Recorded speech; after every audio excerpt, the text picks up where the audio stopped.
The crystalline halls of the Galactic Military Academy echoed with chittering laughter as Cadet Marcus Chen stepped into the simulation chamber. Towering Krillian warriors flexed their six arms dismissively, while sleek Vorthak pilots exchanged knowing glances with their compound eyes. The graceful Etherians simply floated in their containment suits, their telepathic whispers barely contained as they shared their amusement. "The human thinks it can compete," hissed Commander Zixthala, her serpentine form coiled around the observation deck's central pillar. "Their species has barely achieved faster-than-light travel, and now they send this child to our most prestigious academy." Marcus ignored the stares and focused on the holographic display materializing before him. The simulation parameters scrolled past in Galactic standard script. A disabled merchant vessel under attack by Void Reaper pirates near the Helix Nebula. Standard rescue protocol. He'd studied scenarios like this for months aboard the transport ship that brought him here from Earth. "Begin simulation," announced the Academy's AI in its melodious, multilingual tone. The chamber transformed around Marcus. He found himself on the bridge of a Galactic Navy destroyer, complete with a mixed-species crew that looked at him with barely concealed skepticism.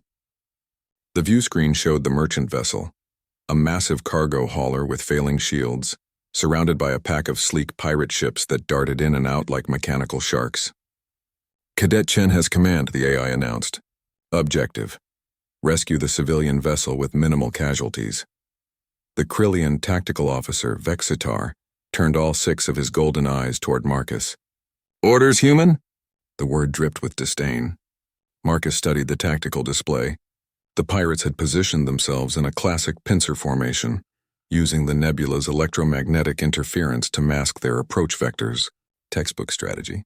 The Academy instructors would expect him to follow standard protocol.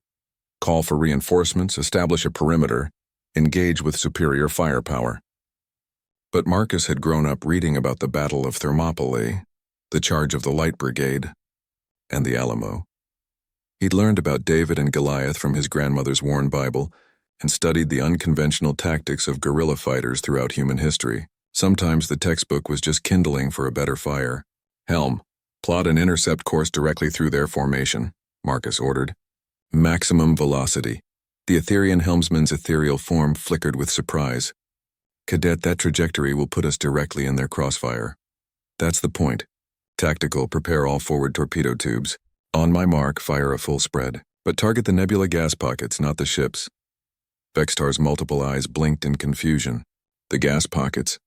But that will create a chain reaction of plasma explosions that will blind their sensors and scatter their formation," Marcus finished.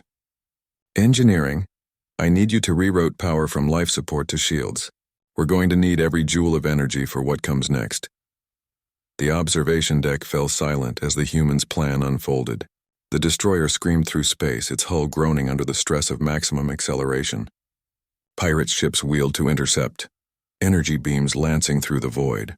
"Fire!" Marcus commanded. The torpedoes streaked toward the nebula, detonating in brilliant cascades of superheated gas.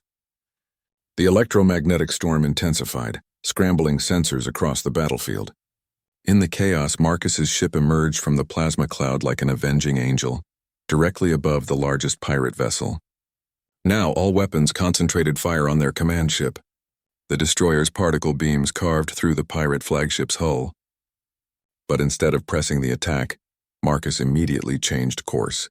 "Helm, emergency evasive maneuvers. Tactical, launch countermeasures, and prepare boarding pods."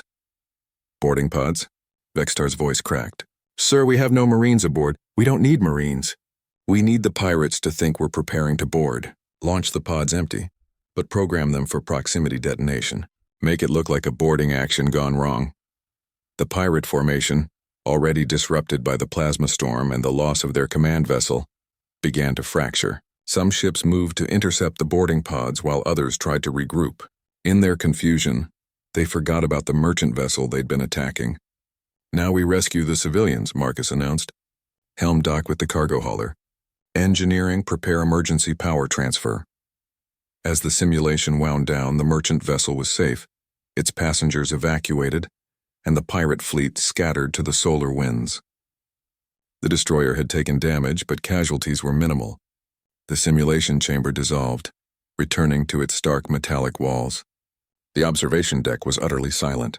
Commander Zixthala slithered down from her perch, her scaled face unreadable. Cadet Chen, your tactics were unconventional. Humans have a saying, Commander, Marcus replied, standing at attention. Sometimes you have to break the rules to do what's right. And another human saying, interrupted Admiral Kethvar, a massive Titan-class being who'd been observing from the back, is that it's better to ask for forgiveness than permission. The Admiral's booming laughter filled the chamber. Cadet, in 40 years of military service, I've never seen anyone turn a rescue simulation into a masterclass on psychological warfare. The other cadets looked at Marcus with new eyes, no longer the primitive human who'd stumbled into their elite academy, but a tactician who thought 3 moves ahead and wasn't afraid to set the galaxy on fire to save innocent lives. Welcome to the academy, Cadet Chen, Zixthala said, extending a clawed hand. I believe you'll fit in quite well here. Marcus shook the offered appendage, grinning. Earth had taught him that sometimes the best defense was a good offense, and the best strategy was the one nobody expected. The galaxy was about to learn that lesson too.